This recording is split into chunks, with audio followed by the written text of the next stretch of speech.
Welcome to A Fine Time, The Nanny Revisited.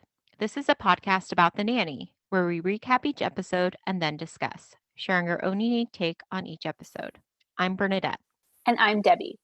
Today, we're starting season 2 by talking about episode 23, Fran Lite. As we usually do, we're going to start our episode with a brief summary.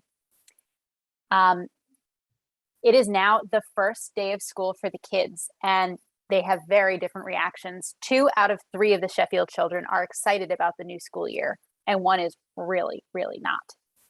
Meanwhile, Maxwell has been voted or selected as bachelor number 3, and he doesn't seem too thrilled with that because he considers himself a widower. Yet he's not ready to date, even though it's been 5 years since Sarah died. Even so, Fran convinces him to go out to a club with her and Val, where he meets someone he describes as unique, but she looks just like Fran, and only Niles notices. Meanwhile, Fran determines that Brighton is unhappy with his new school because he's small, as he realizes in his gym locker room. Fran and Maxwell don't realize that by small he means he's short. They figure that out when Brighton explains that to her, and that's only after he and Maxwell have a little talk, which, as Maxwell puts it, might start out little but get bigger. Maxwell goes out with Leslie, the woman he met at the club, only to realize that, he compares her to champagne and ginger ale, explaining that, they look alike, but they don't make you feel the same. And of course, Fran's disappointed because Leslie was going to set her up with her boss, who is British, a widower, with a couple kids, and rich. Also unlike anyone we've ever seen before. So, sorry, that was sort of a little bit disjointed. I apologize. I did not do my homework tonight. Bernadette, do you want to add anything? Yeah, no worries. No, I think we can get right into it if you want. Awesome. Do you want to start us with scene 1? Yes. So we start out in the kitchen, and it's Fran and Niles, and they are very happy because it's the first day of school. And Fran has a little song about it, and they start kind of doing almost like a conga line dance about Exactly. going back to school. That's not the tune, but that actually is the tune, I thought. Oh, is it? Okay. And as you mentioned, uh, they're very excited. And in fact, Fran points out this sandwich looks a little moldy, and Niall says, "Oh, I made it back in June." He said, Maggie. sorry, I made it back in June in anticipation of this blessed event. Mm-hmm. So Maggie comes down in her uniform. She asks Fran how she looks. And Fran actually points out, "Oh, well, it looks like you've grown, and I can barely, reach you," because Fran's doing that thing where she's kind of messing with the hair and, like as a mother does. Exactly. She's helping Maggie look her best for her first day of school. Kind of like, helping with the hair and all that. So anyway, but of course, Maggie takes this as, "Oh no, I'm too tall." And Exactly. Brighton walks by and says, "Well, someone needs to clean the Statue of Liberty." Yes, he does say that, snarky little kid. Yep. Gracie comes down. She apologizes for being late, but she had been on the phone with her therapist because she had the unicorn dream again. Correct. Yes. And again, Fran kind of waves off the unicorn dream. She doesn't seem too concerned by it. But Maxwell comes in and lets the children know that the limo is ready. Again, I've never had a limo to take me to school. But again, Niles and Fran are all the more happy to see them go to Scram. And meanwhile, Maxwell kind of notes to them, "Oh, it seems like the summer just flew by." And Fran says, "Spoken as a man who did not see The Lion King 257 times." And that made me realize The Lion King had just come out. Well, Probably. so minor spoiler, The Lion King continues to be in theaters in the universe where the nanny takes place, because there's an episode, I think it's in season 3, called oh, a fine friendship, where Mhm. Gracie and her friend want to go see The Lion King in theaters again. So Yeah. So, as far as I know, this is the first mention of the Lion King. I think that's right. I'm trying to figure out if I'm thinking of, oh, I take it back. It's later in season 2. Okay. So it's episode 41. So sorry, but towards the end. Yeah. So essentially, this scene establishes that Fran and Niles are happy. That's the first day of school. Yeah. So I just want to add a couple things about the unicorn dream. As you put it, Fran sort of just is like waving it off. And she says to Gracie, if you need therapy, I need to be committed, Mhm. which I thought was funny. And, if you do a quick Google search for what it means for a unicorn to appear in your dream, you get all kinds of different results.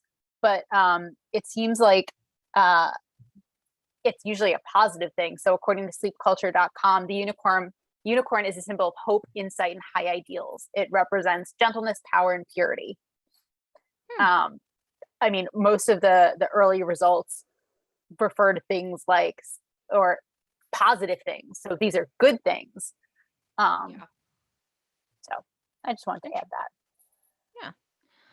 Yeah. Can you take us to the living room? I would love to take us to the living room. So the kids have gone off to school, and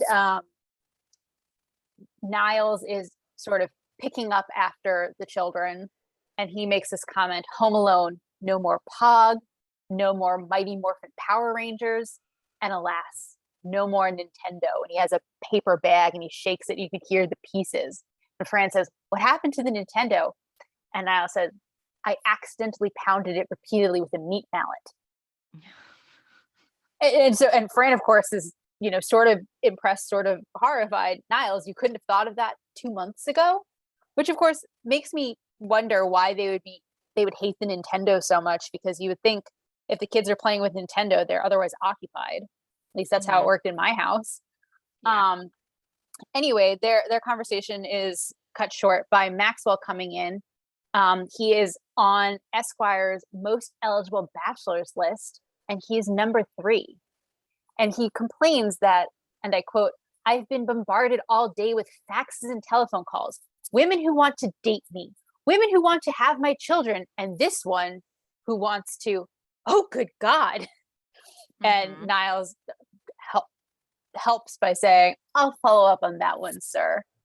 Mhm. And, Fran says that, in her opinion, if bachelors 1 and 2 ever met, Maxwell could go straight up to number 1. And he explains that he doesn't want to be number 1. He says, I don't want to be on the damn list at all. I'm a widower, for God's sakes, not a bachelor. And Fran asks the question, which I think everyone is wondering, what's the difference? And he explains, a bachelor makes you think of dancing till dawn, champagne for breakfast, and black satin sheets. Which, of course, I'm not necessarily sure that's what I would think of for a bachelor, but is that what you would think of for a bachelor? Not necessarily that particular list. No, I mean, no, I wouldn't look for any of those things in a bachelor, but okay. Um, and Fran's response to that is, oh, Mr. Sheffield, too bad we didn't meet in a past life. Um, and so, Maxwell ends up getting, shooed off because, all work and no play makes a man rich enough to pay their salaries. Mhm. Um, Maxwell, he's not ready to date, is what we learn. And, Fran kind of makes a point about saying that she just came in for a fruit and goes and grabs an apple. And then she comments just to Niles that, it's 5 years later and it's kind of sad that he still feels like he'd be cheating on his wife. I think that's a good place to stop in this scene and then pick up after we talk about it. Do you agree? Pick up after we talk about what's happened thus far. Yes. Okay, that's fine. Yeah. Um, Um, I've done a lot of talking, so I feel like I should give you some airtime. okay. Well, just to point out, that was it Prince Andrew who was the number one bachelor? Yes. And then the second one was the former mayor, and I Oh, sorry. couldn't quite catch the name. Prince Edward and Mayor Koch. Okay. Sorry, Prince I Edward. had Prince, and I couldn't remember which one. Yeah. Jumping ahead, he's the youngest child of Queen Elizabeth, and he's currently 14th in line for the throne, according to Wikipedia. Mhm. So, yeah, Yeah. So, so far, what I find interesting is that I feel like it's a little like the continuity is not quite there again yeah, because we have that in Maggie the model, how he's all gaga over his former girlfriend. correct. And at times, you know, and like Franny's choice and stuff, it seems like he's going out on dates. Exactly. So it seems again like the continuity is not quite there with this whole sentiment. Um, and it sounds like you agree. Oh no, But I agree. I agree entirely. I mean, I think we talked about it. I think it was in Franny's choice where he comes in his tuxedo and she asks him, "Does he have a hot date?" And he says, "Yes," mhm, but he's missing a stud who isn't, was her response. But I mean, yeah, he was going out. yeah, yeah. And again, in Maggie the model, I mean, he's head over heels, like I That's don't putting know. it nicely. Yeah, trailing after Chloe, I forgot her name, Chloe. Chloe Yeah, Simpson. like so, and he didn't seem to have any kind of qualms over that. Now, to play devil's advocate for fun, to be fair, I totally agree with you. And this Hmm. is not the only time that Maxwell's going to have this sort of struggle about like whether he should be dating, whether he can be dating, etc. Um, whether he should be wearing his wedding ring, things like that. Um, but to play devil's advocate, well, maybe there's an argument that because he clearly dated Chloe before he dated and married Sarah, maybe there's an exception to his feeling guilty for that. I don't know. Yeah, because they have history, Yeah, but I mean, it doesn't make me feel good. Doesn't mm, help. yeah, yeah. So yeah, this just seems not quite in step with some of the previous episodes. I agree. I agree entirely. Hmm. Um, so I'll throw out that I think kind of a more global comment about this episode is I sort of thought the timing didn't make a lot of sense throughout the Hmm. episode. Um, and so the kids come home, even though it Hmm. seems like they would have just left. Um, and as I mentioned, 2 out of 3 of the kids are happy, I guess, to be back in school. Maggie comes in and says that she's really excited about how there's a coffee shop across the street from the school, and they've only hired really cute college guys. To which Hmm. Fran says, "For this, your father's paying $7,000 a year," which $7,000 tuition, that sounds very cheap these days. Um, Hmm. Gracie then comes in. "Fran, I love second grade. The conversations on the monkey bars were so stimulating." And so she Hmm. races off, and Fran explains to Niles that some of life's best moments are spent hanging from your knees with your skirt over your head. And so everything seems fine until Brighton comes in and he says, "I hate junior high. I'm never going back." And he also rushes up the stairs. And Fran Hmm. thinks, well, he's going to go back. He will go back, right? And Niles says to him, "Well, if he doesn't, we'll have to hire a tutor, and then he'll be home all the time." And that gets Fran moving to go try to figure out what's going on. Hmm. Um, which then leads us to Brighton's room. But before you take us there, do you want to add anything? Uh, Not particularly. Okay. We can talk about some of the other things later, but uh, we're now in Brighton's room. I believe this is the first time we're actually seeing Brighton's room. It is. And Previously, we've seen Gracie's several times, but first time for Brighton's. I think we've also seen Maggie's room. Have we? Hmm. I think we have. I'm not sure, but definitely first time with Brighton. Correct. He's on his bed. Fran comes in, want to talk about it. It's like, no. And Fran's like, oh, okay. And she turns to leave, and then she opens the door, and Niles is there with his arms crossed. So she's like, oh, okay. So turns back around, closes the door. And she's like, you can talk to me about anything. He's like, you wouldn't understand.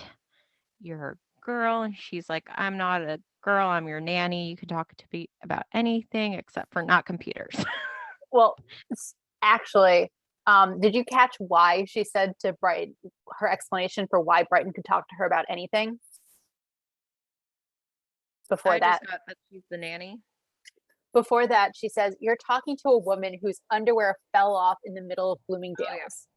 Yeah, I have that uh later. But yeah, so he's like, well, what did you do? And she said she kicked it all the way to the lawn comb counter and just kept walking. Mm-hmm. So she's not a girl. I'm a nanny. And she also likens herself to a priest. Yes. But wait, priests are celibate. Oh, actually, yeah, that still works. But then she kind of goes off on a tangent about the collars because Mm-hmm. for her, she likes a scoop neck, a V off the shoulder. Um, but anyway, Brighton's like, all right, I'll tell you, Yeah. because Fran had kind of gone on this tangent. And And he implies that was torture to listen to. yes, like just all right, I'll tell you. And Exactly. you gotta wonder if that was just inadvertent on Fran's part. Fair. But anyway, Brian's opening up. He mentions that at gym class, he looked around and he realized that he was smaller than everyone else.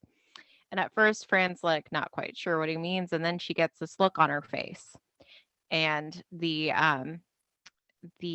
audience can infer that Fran is thinking that Brighton is referring to a certain anatomical male feature. Correct. Especially because, he says, I'm smaller than everyone else. And she says, smaller? What could be so humiliating about being smaller in a locker room? And then she gets that look on her face. Yes. Did you have anything to add to that scene? Nope. Okay. Well, I say nope, and then I say actually. This is not the only time we will see Brighton's room. It will be different in a later season. Okay. So can you take us to Maxwell's office? I would love to.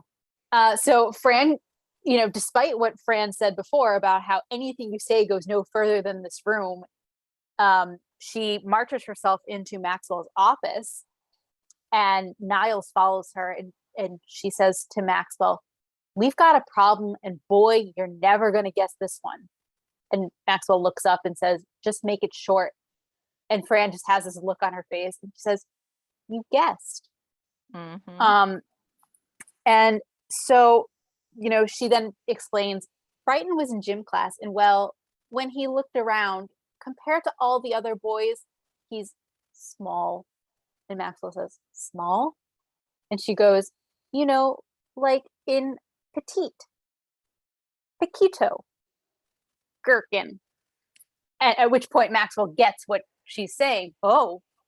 And she continues, and the poor guy's really upset. What are we going to do? And so Maxwell reacts as he can, and he kicks out Cece, who basically says, well, if I'm going, Niles, he has to go too. And of course, well, Niles didn't want to leave. He'd gone into the room with expressly saying that, because he was asked, do you have to talk to me as well? And he said, no, I just had to be in here in person for this one. Mm-hmm. Anyway, so Cece and Niles leave, and Maxwell says to Fran, are you sure? But he has such big feet. I suppose I'll have to sit him down and have a man-to-man talk with him. And Fran agrees, either that or buy him a really big car. Mm-hmm. Yeah, and as Niles is leaving, he's like, what did I do? Yeah. But Cece has like that look on her face of triumph of at least dragging Niles with her. Right. I think Niles also makes a comment about how she ruined it for everyone. Yeah. Yep. So I don't have anything to add, so I can take Would us to the living room. Yes. perfect. Thank you.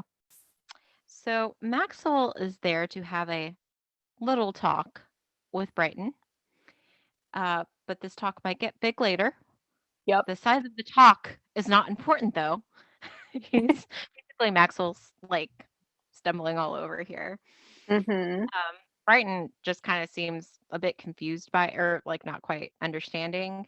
And then Brighton's just like, have you seen my Nintendo? And in the background, we can see Niles, who had been walking in, immediately turns around and walks away. Correct.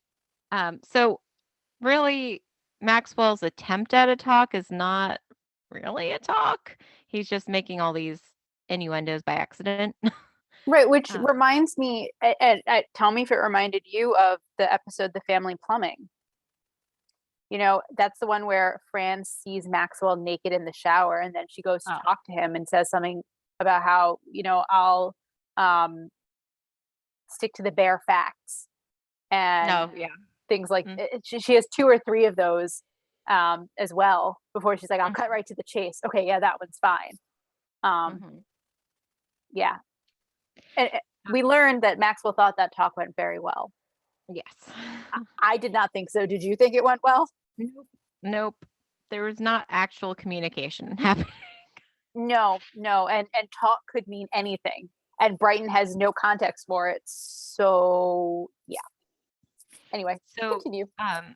but in the meantime, down the staircase descend Fran and Val, and they're all dressed up.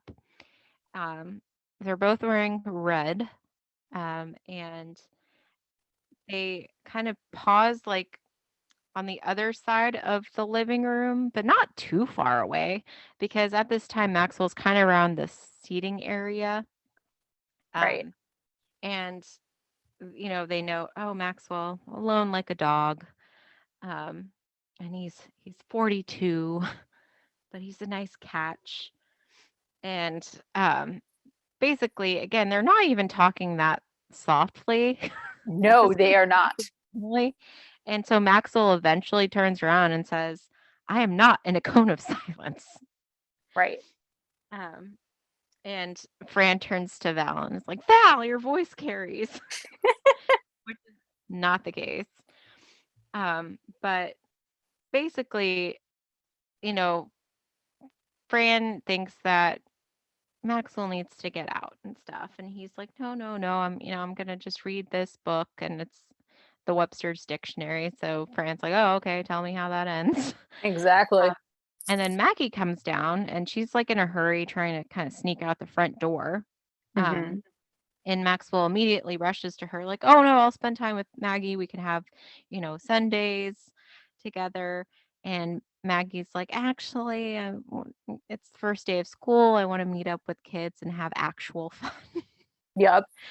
Um, and then she slips out the door. So again, Fran's trying to get Maxwell to go to the club and so he's never been. And he's like, actually, Studio 54. I think he said Annabelle's. Is that what? Annabelle's. Yep. And then Uh, Tramp. yep. And Fran's like, ooh, you got down and funky. And Mm-hmm. eventually, Maxwell's convinced, says, ladies to the limo. And Fran's like, oh, just one more thing. We don't know you. You don't Uh, know us. You've never yeah. seen us before. And I may And have to tell a few people you're gay. yes, exactly. Because Val had mentioned to Fran, well, if he's coming with us, that might Who's dissuade guys from approaching them. And bingo? that's when Fran turns and says to Maxwell, okay, but you don't know us, etc. Right. Do you have anything to add? Yeah, that actual line that you're flagging, she actually starts by saying, "Oh, Mr. Sheffield, I'm so happy you're coming. You're really going to have a wonderful time." And then she snaps her fingers and goes into the one last thing. Yes. So let me think. I guess the one thing, well, two things I want to add. One, the line you referenced before where Val and Fran are talking, because I will definitely not remember to mention this in our notable New Yorker segment. I want to say it now. Fran says, how is it possible? I mean, he's handsome, he's young. All right, he's 42, but he's a nice man, a good catch. True? And the response is true, which is paraphrasing or sort of parodying the song Matchmaker, Matchmaker from Fiddler on the Roof. Ah, okay. Because there's actually a line in actually maybe did I write it down? I guess I I did. The line is he's handsome, he's young. All right, he's 62, but he's a nice man, a good catch. True, true.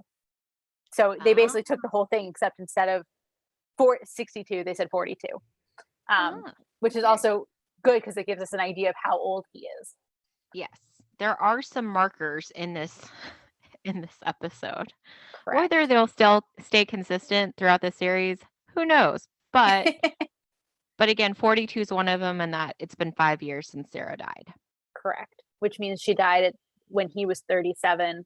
And then if Maggie is 15 or 14, we then know he had her or Sarah had her when Maxwell was in his late 20s.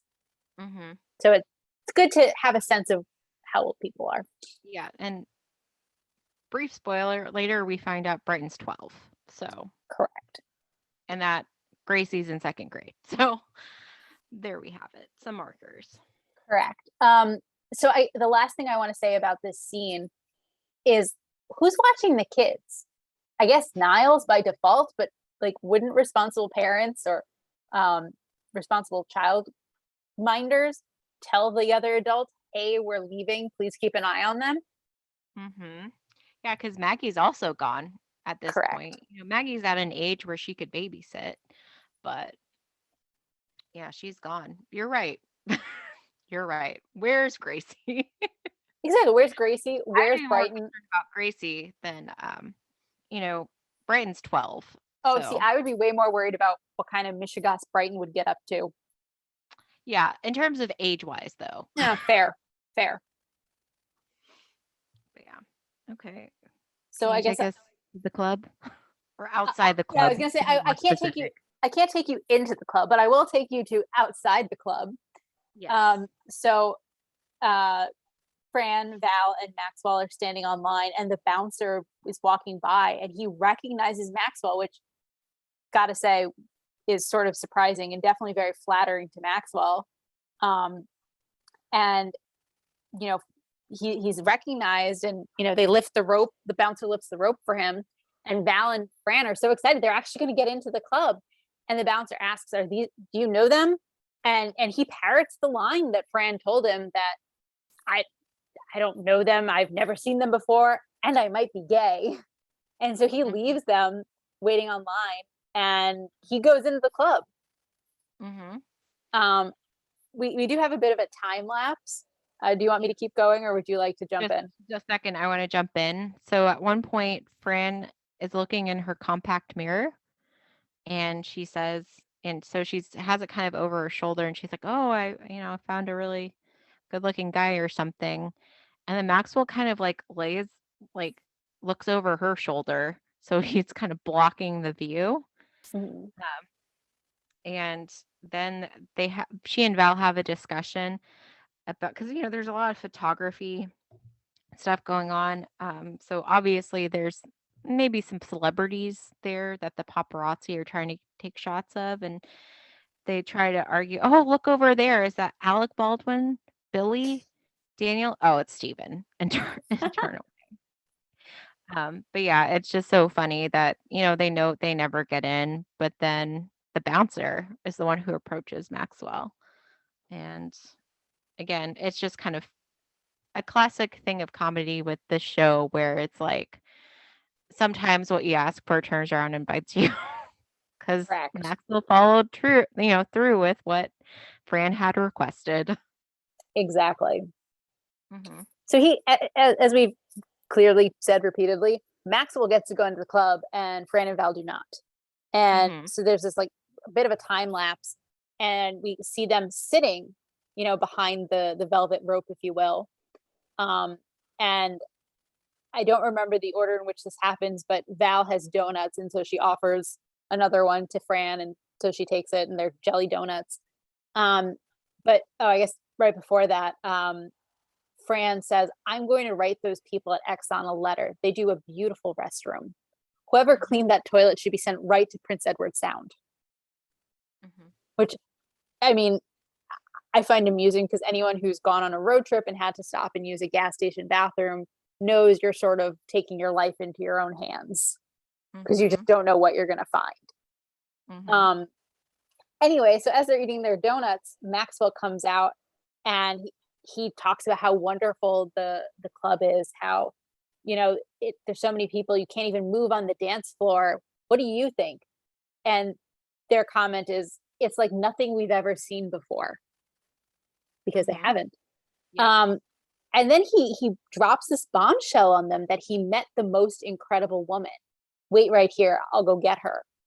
And Fran turns to Val and says, I'm wearing the Wonder Bra, and he gets lucky. And I sort of think it's important to note what Fran is wearing. You mentioned before that she and Val both have red on in their outfits, but Fran's wearing over her dress, she's wearing this silver shiny coat, right? Mhm. She has a silver shiny purse. Well, Maxwell comes back with a skinny brunette with big hair wearing a shiny gold coat. Yep. And that is the first of every time we see Leslie, she and Fran are wearing basically the same outfit, just Yes. tweaked. Yes, exactly. So, Exactly. yeah. So that's Leslie. We meet Leslie. Yes. Yes. And then if you're okay, we'll go back to the Sheffield home. Sure, unless you have anything to add about standing outside the club. Not particularly. Okay, then take us But away. we're back at the Sheffield residence, and Maxwell's excited. He's getting ready. He's going to take Leslie to a gallery opening in Soho, as well as, dinner, et cetera, et cetera. And and Fran notes, the world's kind of gone back. Like Maxwell now has a life, and Fran's just there at home. Niles is asking Fran what her thoughts are on Leslie. What is the And mystery woman like? yes, and Fran says, well, a lot of hair, makeup, flashy clothes, a very attractive package. Exactly. Because it kind of, when she starts out, it kind of makes it seem like she's going to be criticizing, which would be ironic, but Mm-hmm. actually she's like a very attractive package. So doorbell rings. I believe this is the scene where Niles announces he's going to get the door, and Yep. Fran's like, Niles, you don't have to announce it every time. Like nobody's trying to take that away from you. Right. It's your job. Yeah. And so Leslie comes in, and as you mentioned, again, so Fran is wearing a black outfit. I believe we've seen it before. We have.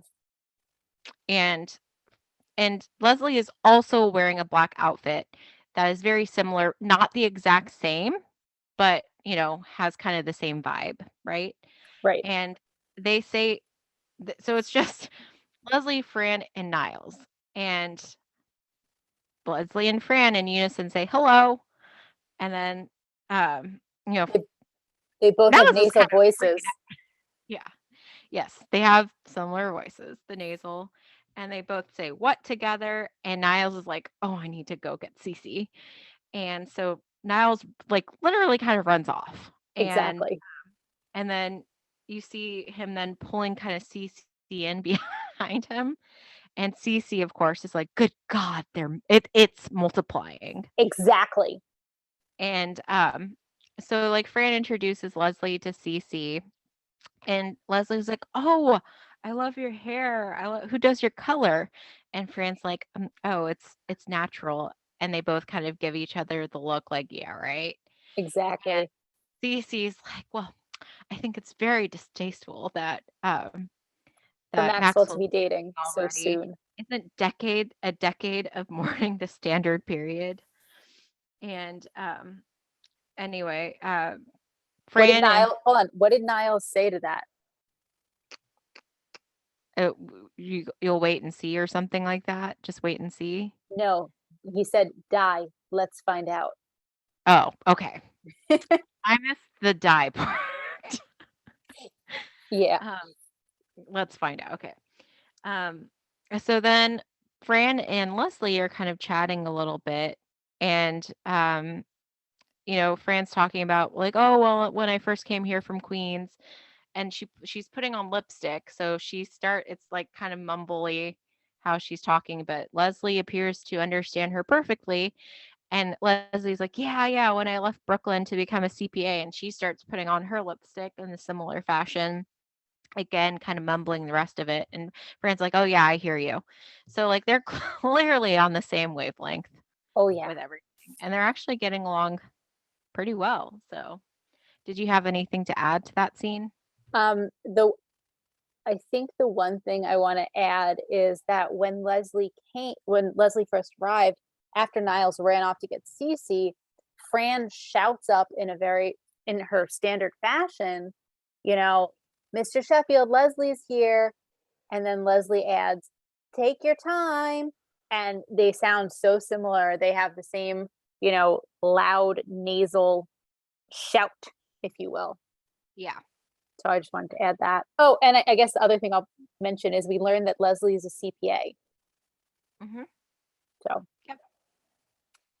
So I guess I'll take us into the kitchen. Yep. So Maxwell has finally come down while Fran and Leslie are bonding, and he goes into the kitchen with a bottle of, was it champagne or wine? I don't remember. I think it's like champagne, and asks Niles to cool it. Yeah, to put it on ice. And so Niles takes it and he says, if you don't mind my asking, doesn't Miss Leslie remind you of someone? And Maxwell says, oh, so you noticed it too. It's rather, and Niles says, it's rather obvious, sir. And Maxwell says, yeah, she's a dead ringer for Connie Selica, which was clearly not what Niles was getting at. Yep. And, Maxwell says to him, she's pretty unique, isn't she, Niles? And Niles has had it, and he's like, whatever you say, sir. Because to him, the similarity between Leslie and Fran is just so blatant. Yet he is the only one who sees it. Well, aside from Cece. Aside from Cece, but fair. Good God, it's multiplying. Fair. Do you want to add anything in the kitchen, or do you want to jump back to the living room? Yeah. So, in order to try to illustrate his point, because you didn't talk about the oven mitt, right? I did not know. Fair. Go ahead. Okay. So Niles goes to reach for something, and he uses like the dish towel or whatever, and he kind of, hurts himself. And then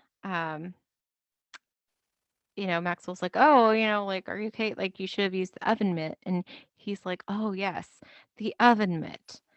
See, without having the oven mitt in front of me, I thought I wanted this dish towel, but having the oven mitt there, you realize that the towel's somewhat of an inferior substitute.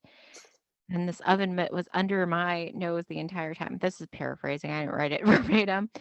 But he's trying to point out that sometimes you don't realize what you need until you have something else there that you realize is inferior to it, an inferior substitute.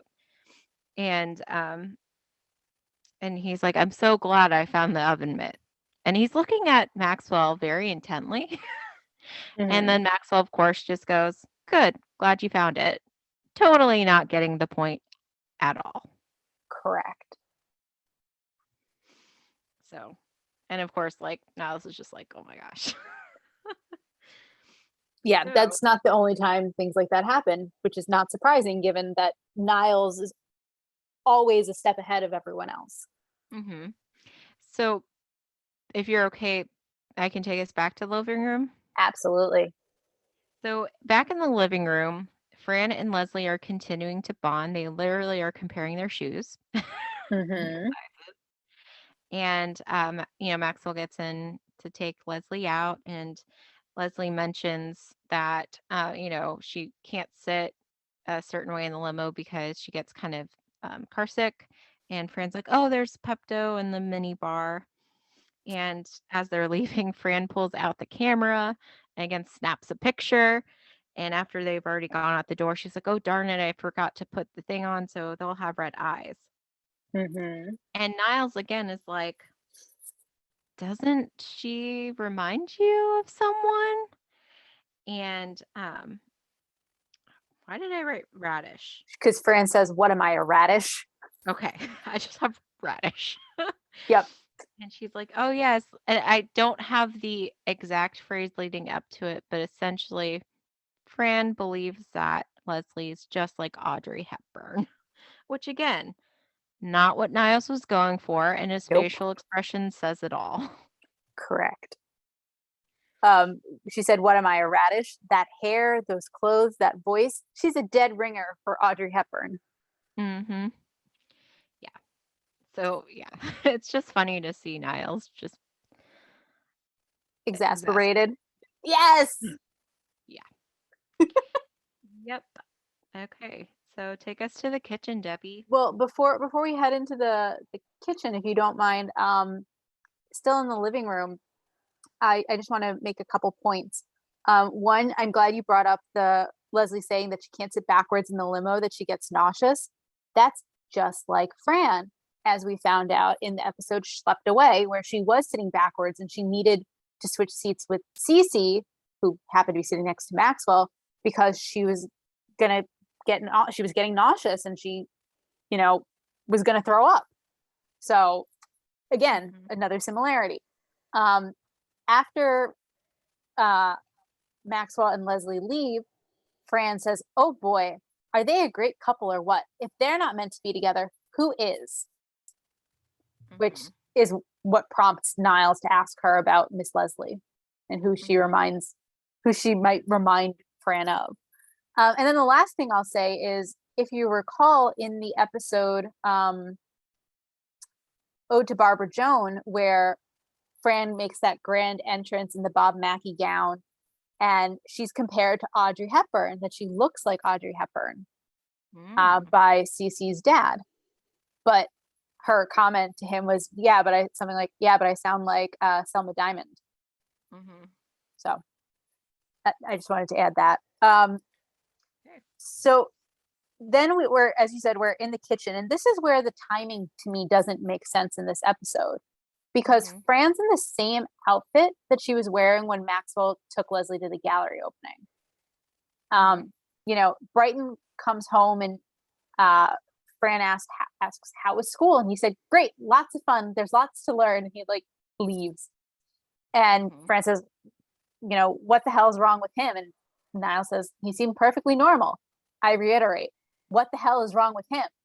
And so she Mhm. starts going through his school bag, and you know, Niles points out that Mr. Sheffield thought the talk with Brighton went very well, and Fran makes this kind of snarky comment about Mr. Sheffield thinks Cece goes horseback riding for the exercise. Mhm. Um, anyway, she finds Brighton's gym clothes and she sniffs his gym shirt, and she says, "Here, smell this." And he says, "I don't smell anything." She's like, "Exactly. If anyone knows what a sweaty man smells like, it's me." Brighton Mhm. cut Jim. Mhm. Uh, I have nothing else to add. Do you want to say anything else about the kitchen or go right to the living room? We can just go into the living room because Fran makes a dramatic entry Yes, and she it's like, does. "Brittany, you cut class." She also says something else I didn't write down "I'm verbatim. very disappointed in you, young man." Mhm. And then she kind of like lowers her voice and she's like, "I'm just saying that in case they overhear." Um, but again, Brighton's like, "You wouldn't understand." Fran's like, "My homeroom was McDonald's." And Brighton's like, I would need to grow another foot, to catch up. And again, Fran is like, "What is this school?" like, Exactly. um, but then she starts catching on because, he's talking about even if I grew another foot, I'd still be shorter. Mm-hmm. And he's a walking wedgie waiting to happen. Yep. And then so again, now it's starting to make sense. This is where we find out that Brighton is only 12 And Fran Hmm. notes, well, just give it some time because, most boys don't start shooting up until after their bar mitzvahs. And he's like, well, I'm not going to have that. And she's like, oh, I wonder if if it'll still work then. But essentially she's, you know, telling him just wait and see. In a couple of years you'll be a senior and you'll be walking down the halls and you'll see the little the little seventh or like, the little middle schoolers and you'll give the scrawny guy a little shove. And she also notes this is something I can handle. And so at the end of this conversation, Brighton's like, what did you mean by saying this is something you can handle? And she kind of like again, like, oh, she pushed it off, but she's like, your father, on the other hand. Exactly. Your father was off on some wacko jag. Yes. Yes. So again, essentially we just learned that Brighton has been talking about his height this entire time. Correct. Anything to add? Um, I'll just add the exact line of what Fran said to him.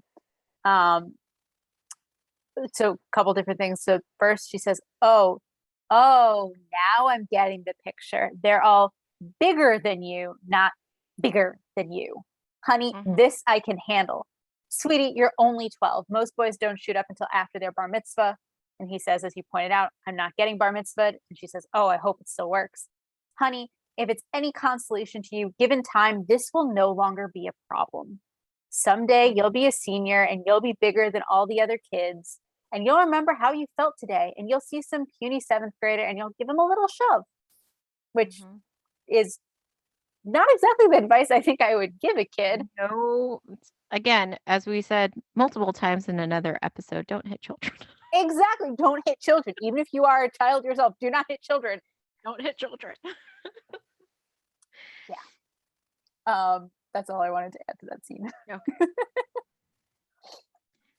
Okay. So I guess we're still in the living room, but now we're kind of closer to the door.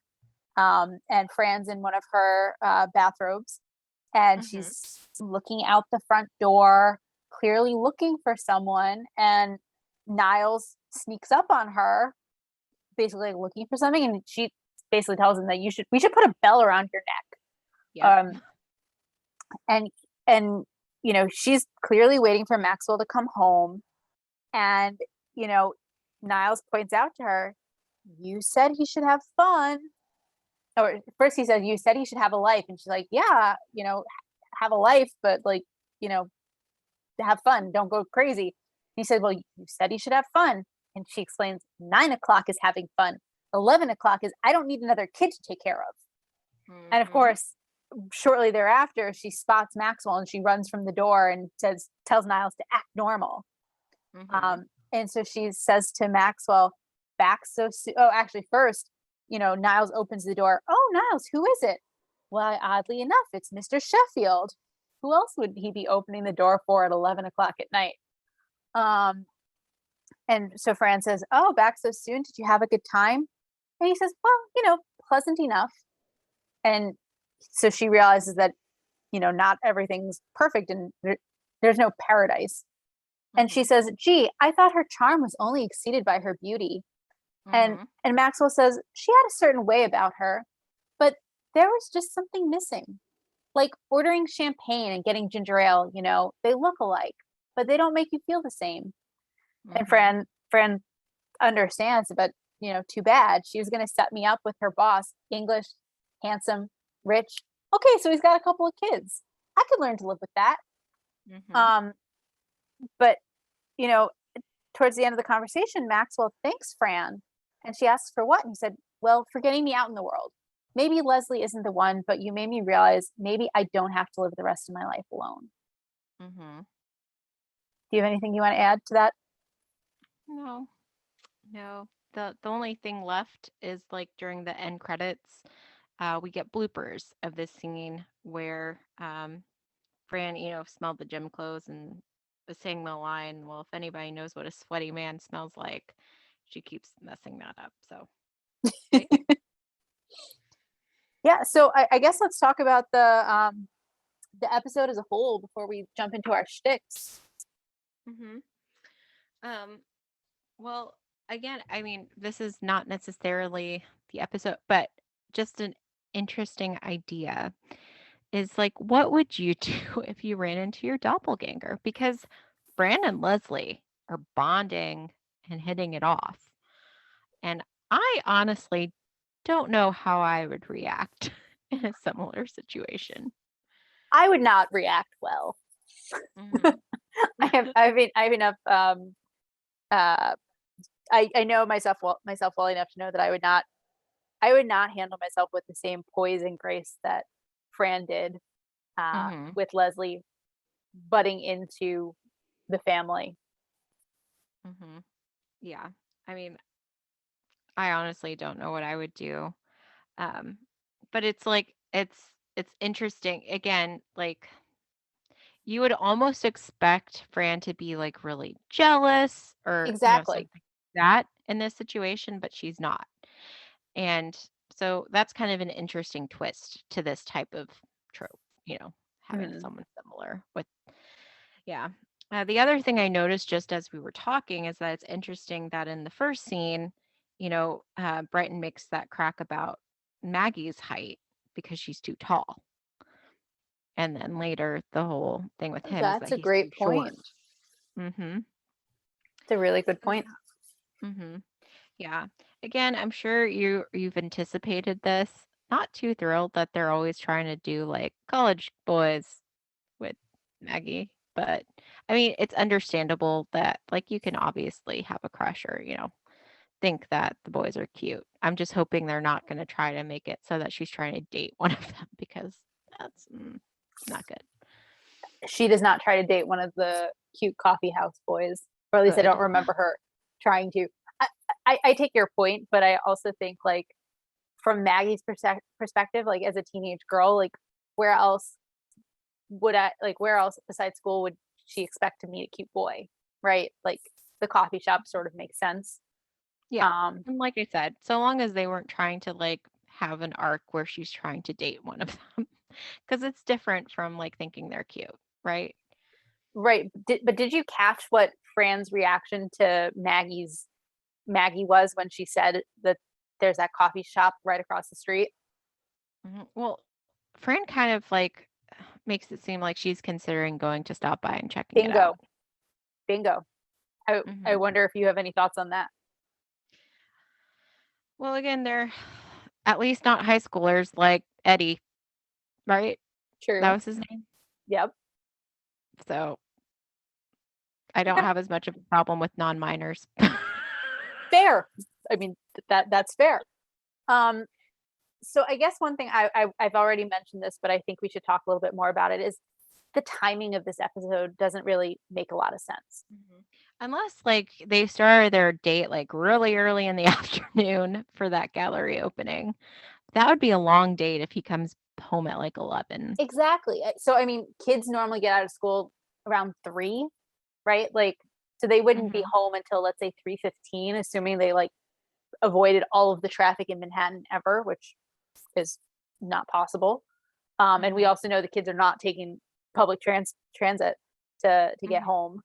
Um, but so like that would mean Maxwell left for his date at like 2:45 or earlier, right? Mhm. And then yeah, it's just too long of a date. It the timing on this episode just doesn't really work for me. Um, yeah, I didn't care for that.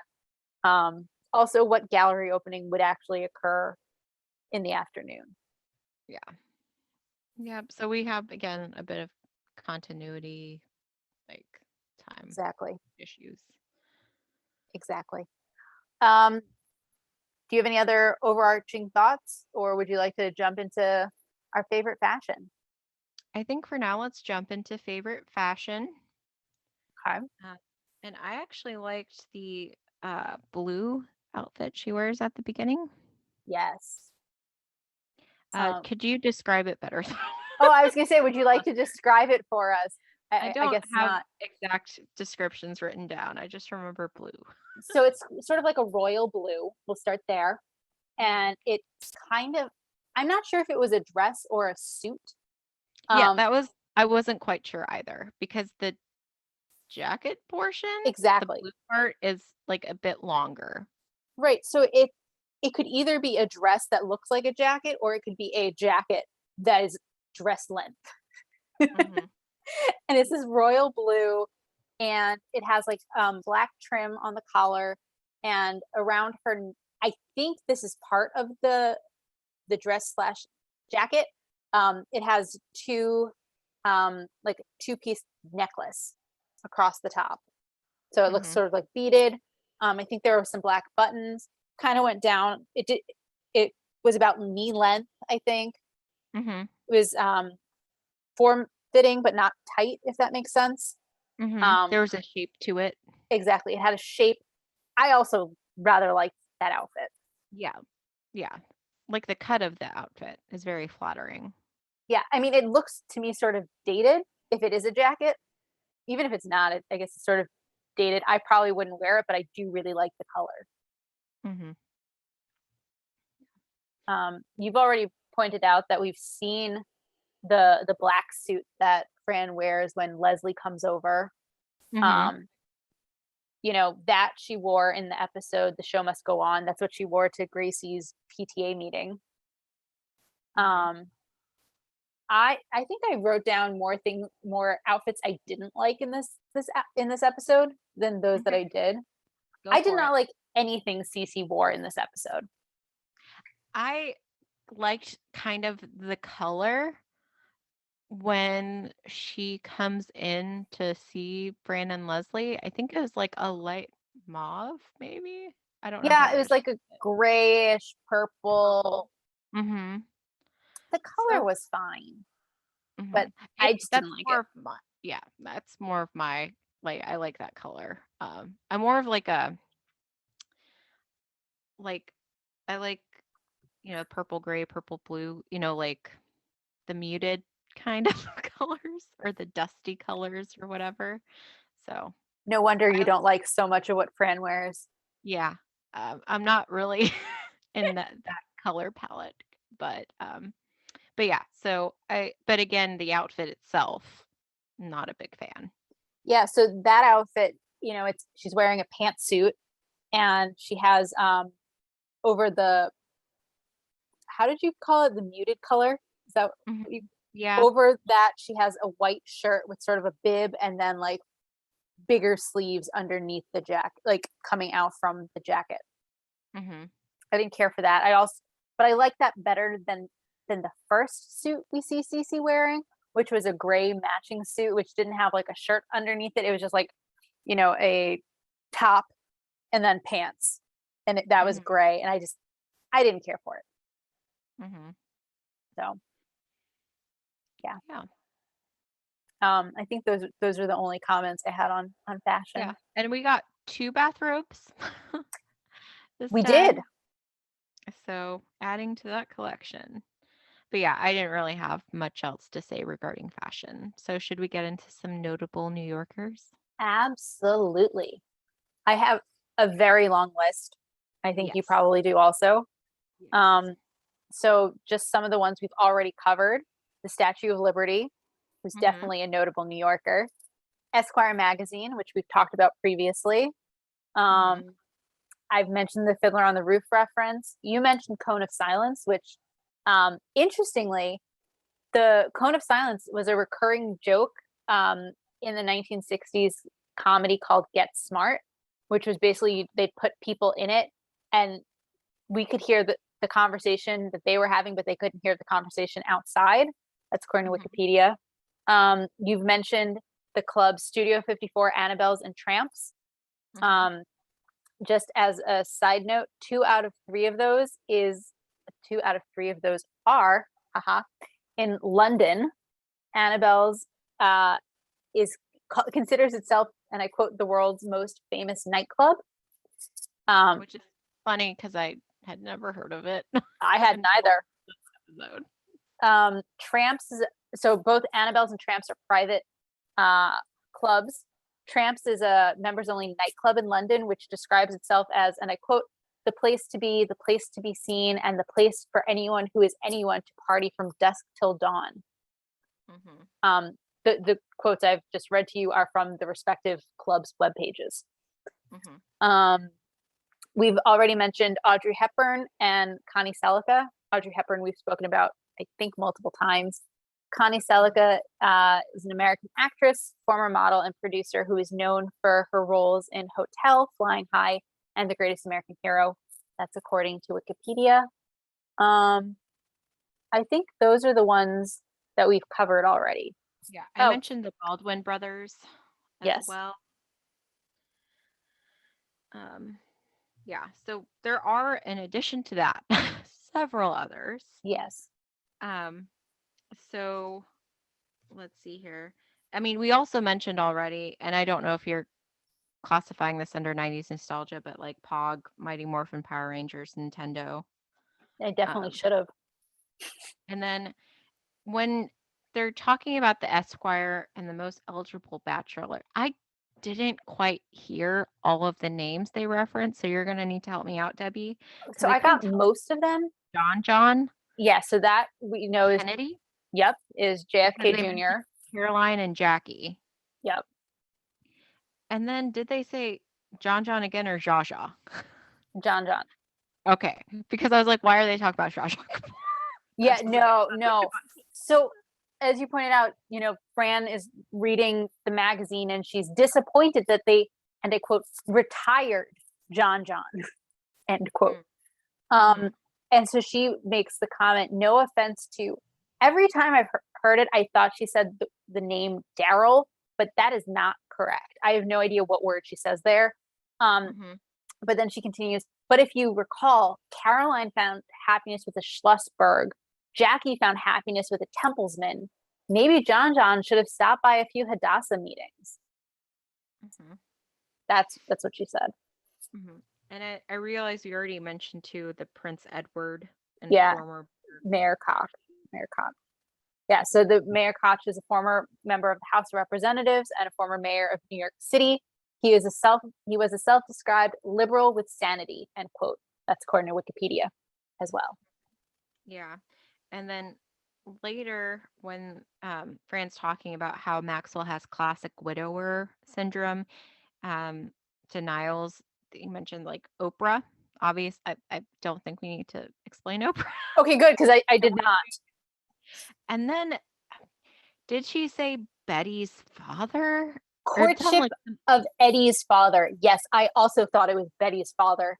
And Googling returned nothing.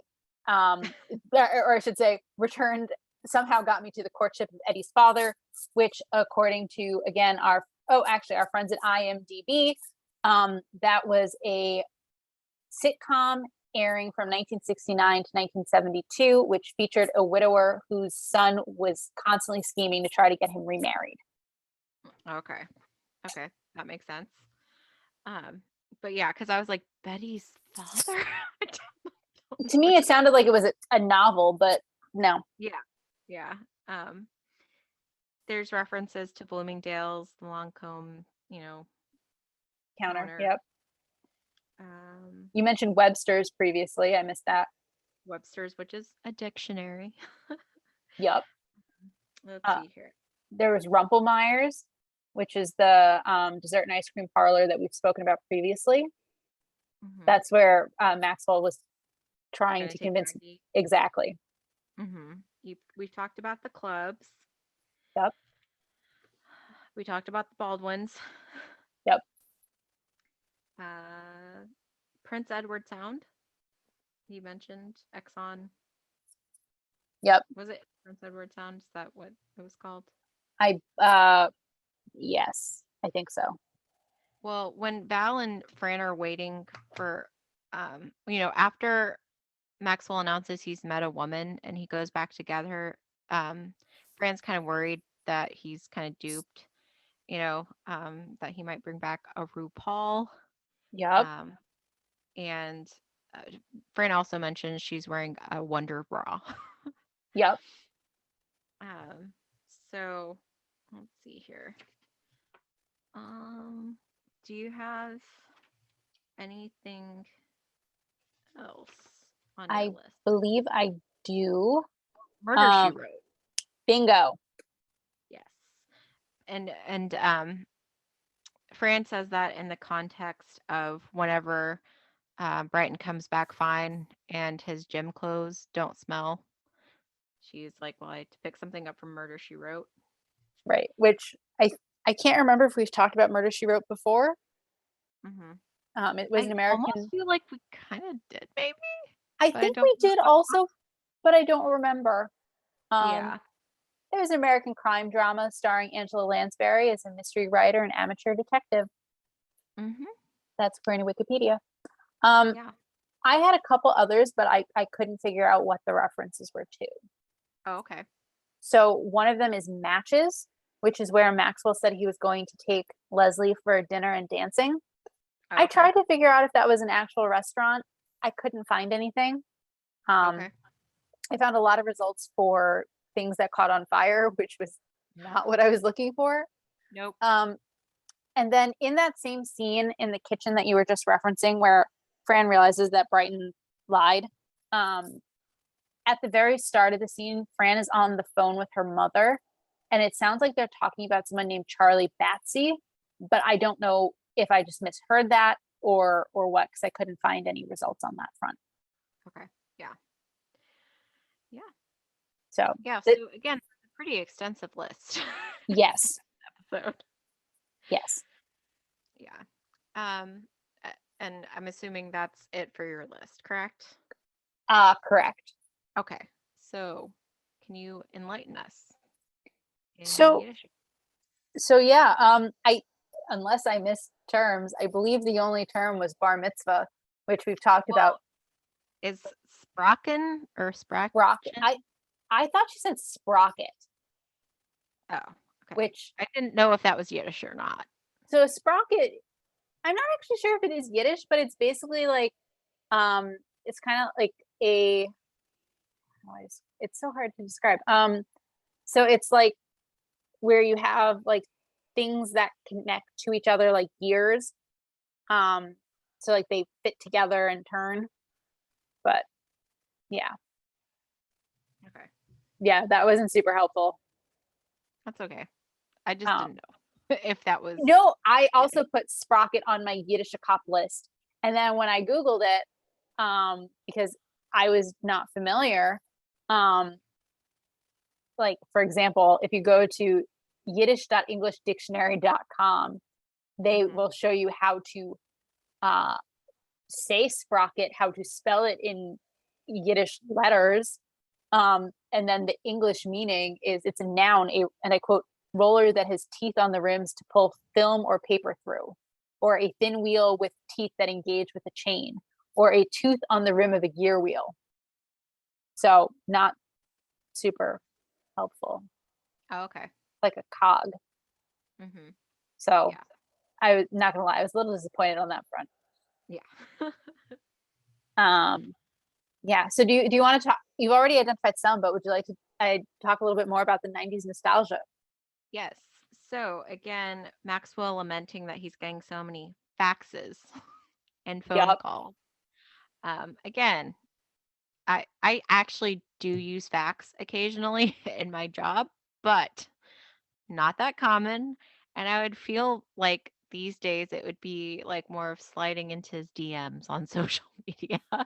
I think that's right. I do not think people would be faxing him saying they No, want to date him, have his children, or no. whatever explicit thing that last woman suggested. Yes, Niles was going to follow up on. Correct. And of course, Um, Maxwell's reaction to that is, "Oh, good God!" yes, yeah. Um, I'll give you a turn as well. Old cars. Yes. I shouldn't waste my turn on that, should I? No, I'll give you another turn. Thank you, thank you. Um, That's like your free space in bingo. Awesome, thank you. I feel like I have to put it out every episode, even though I said I wasn't going to. But now it's just to me, it's a running joke. I hope our wonderful listeners find it as funny as I do. Um, anyway, I'm gonna go with a more. I have a couple things on my list, but I'm gonna go with the oddest one, which in the first scene when the kids are getting ready to go to school, their backpacks to me, their school bags look to me very dated. Hmm. They I look didn't Yeah, I didn't pay too close attention, I don't think. well, and it's funny because I should have mentioned this when we talked about that scene.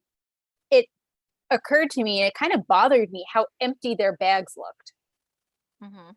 Like, I Oh, understand it's I was, like, breaking my back in school right, and when I I was understand it in was the high school. first day, so like Mhm. they wouldn't have all their textbooks, but like what kid would go to the first day of school without a notebook to take notes Mhm. in, right? It just looked like the bags were empty. The thing to me that looked so dated about the bags were like Maggie had like a shoulder bag, and Mhm. I don't remember. I think Brighton did also, and Gracie had a slightly different looking bag.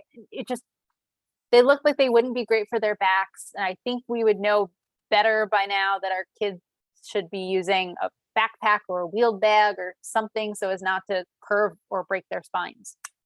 Mhm. Yeah.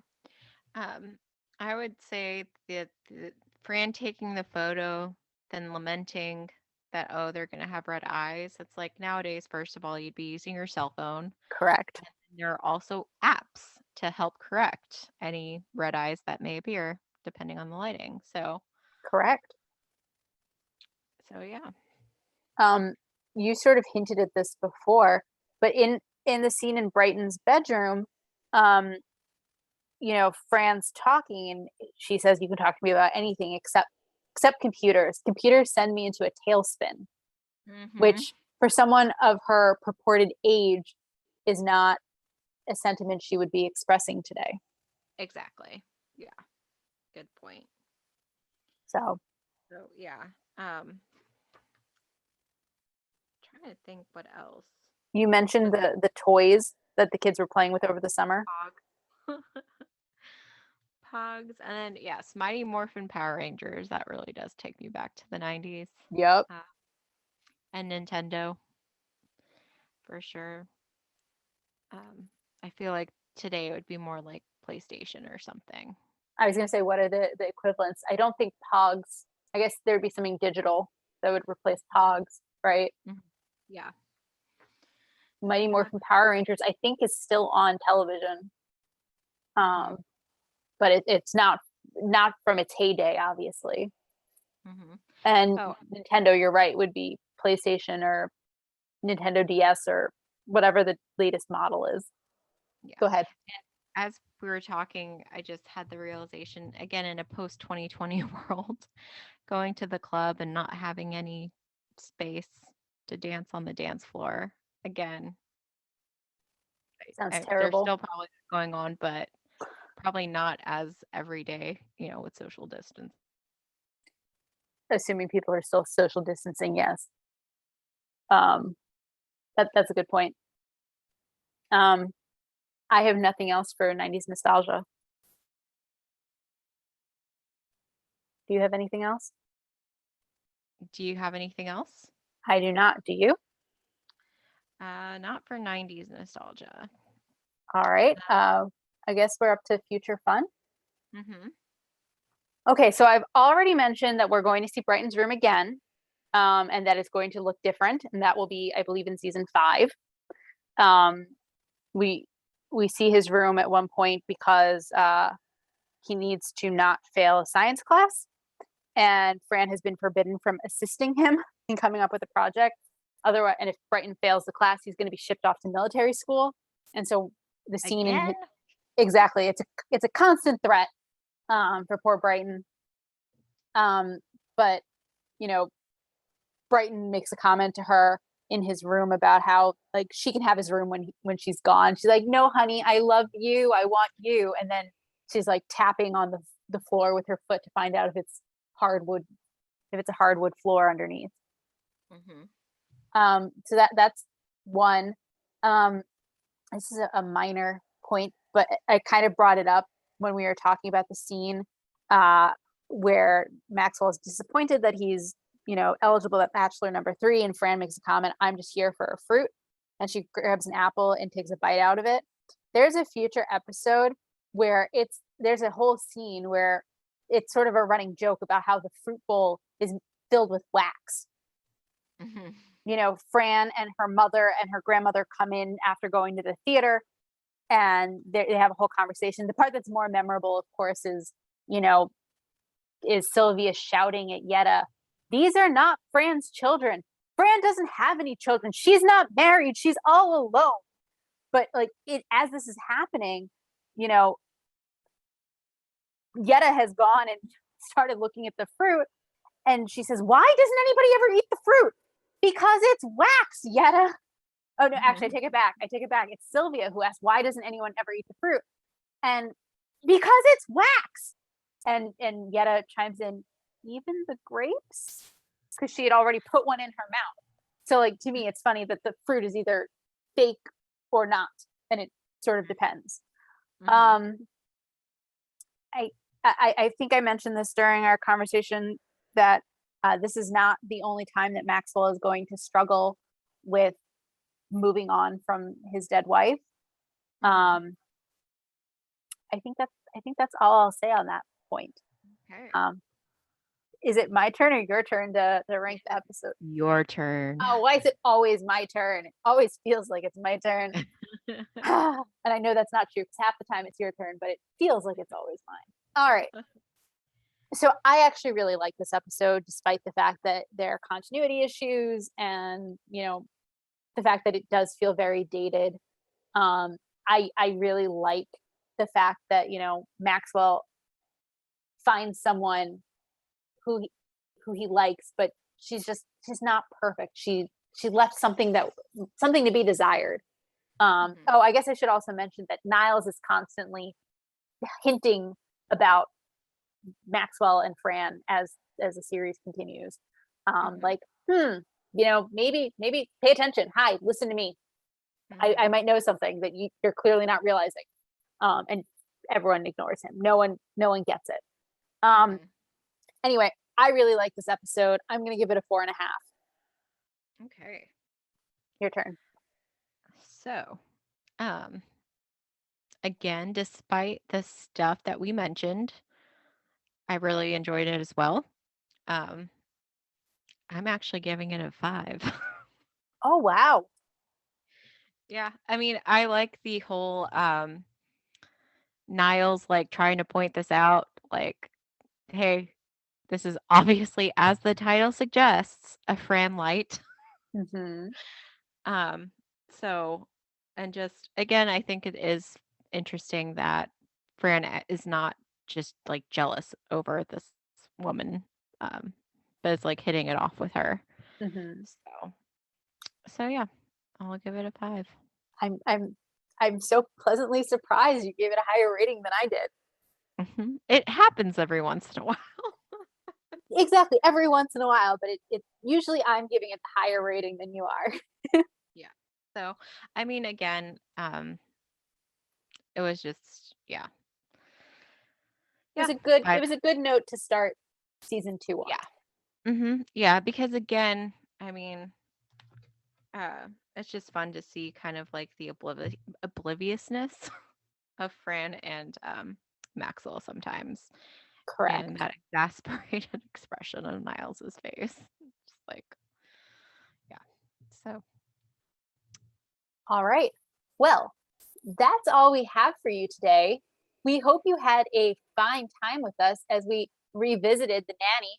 Join us next week when we'll be discussing episode 24, The Playwright.